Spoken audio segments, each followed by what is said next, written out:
Entonces, para que nosotros podamos abrir este corazón, hay que servir té. Y para servirte hay que involucrarse en la práctica. Y para entender ese sentimiento de unión que nace en toda esa mesa, en la mesa de té, hay que entender el espíritu.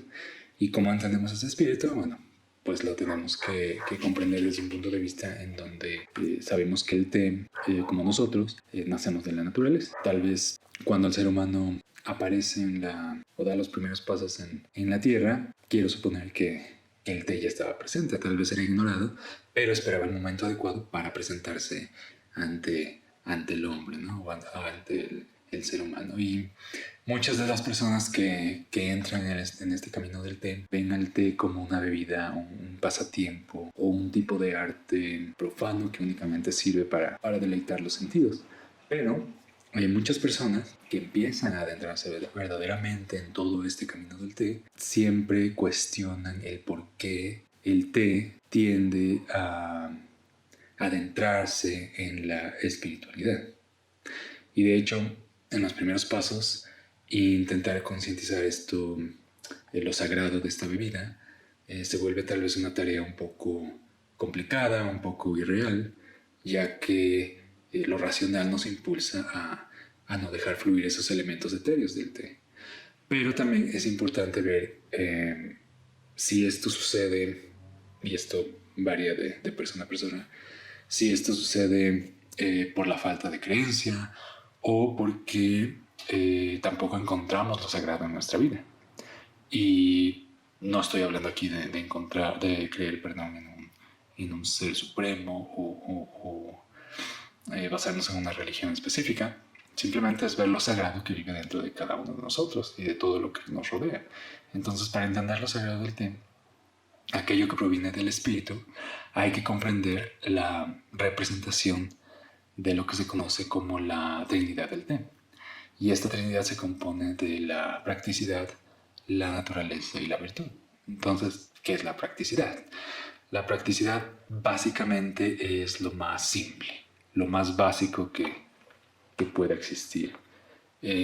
Una idea, por ejemplo, como nosotros bebemos té de una forma espiritual porque somos seres espirituales, es una frase obviamente obvia, pero que al mismo tiempo se llega a perder en el olvido.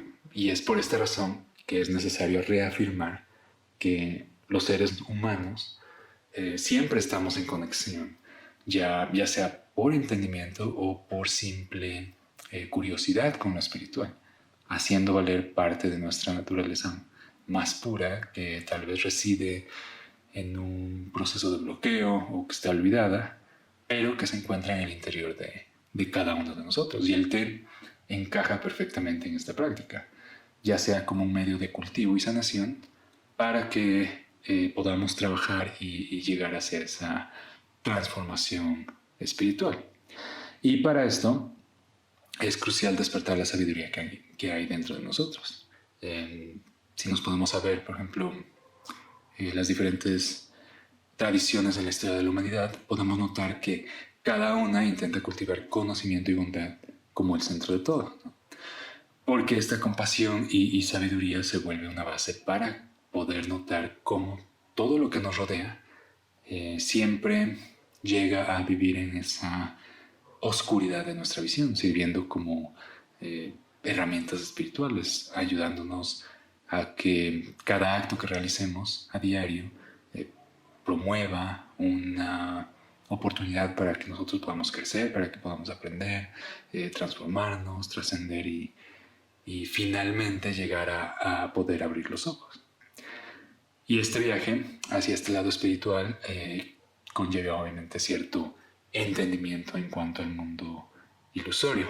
Entonces la mayoría podemos encontrar que mientras más avanzamos, menos placer encontramos en el mundo material o en el mundo sensual, lo que no significa tanto rechazar las diferentes ofertas del mundo, sino que llevamos cada elemento a un entendimiento profundo, comprendiendo la naturaleza de cada acto y comprendiendo la naturaleza de cada objeto y viendo su transición hacia lo banal.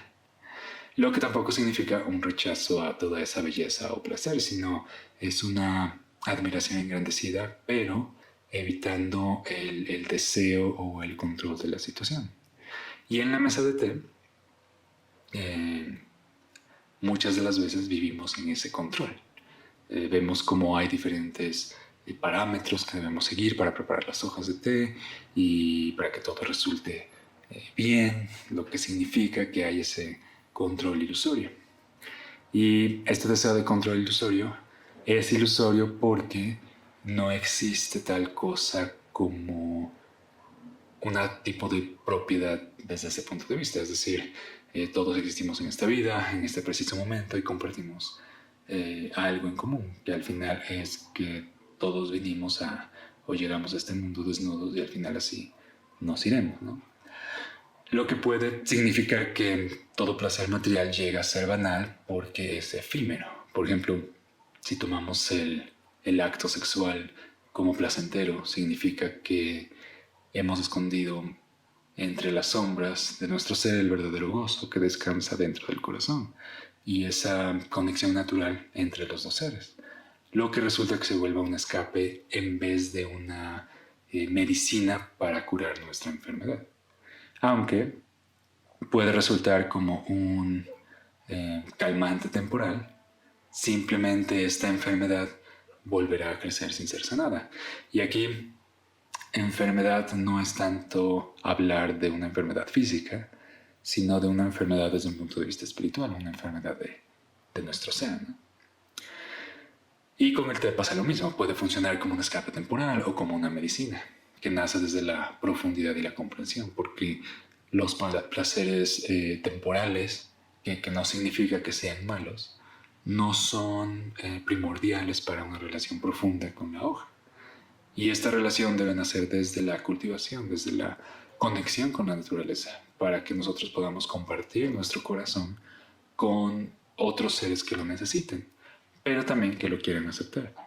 Todos vamos a iniciar a este camino de té como bebedores de té mundanos, que no es nada negativo, pero siempre durante ese camino de placeres va a haber una luz que va a iluminar el recorrido y solo es cuestión de tiempo hasta que todos podamos ver esa luz y sentirnos atraídos hacia ella, simplemente porque está en nuestra naturaleza ser espiritual.